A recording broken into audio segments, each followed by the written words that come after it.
हाली निकला ना घर से बहरिया नीचे आइल बानी गाँव में सहरिया हाली निकला ना घर से बहरिया नीचे आइल बानी गाँव में सहरिया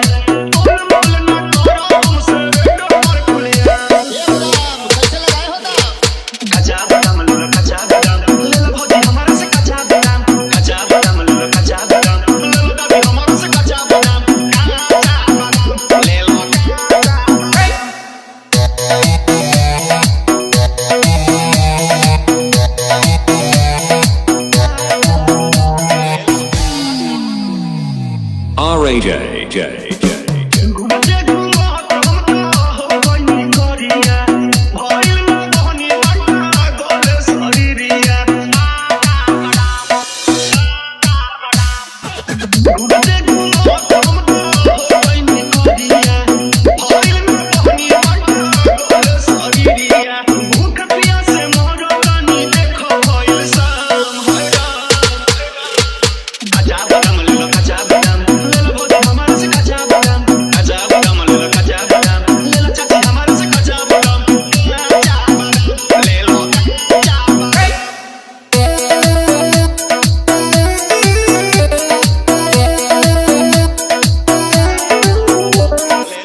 J.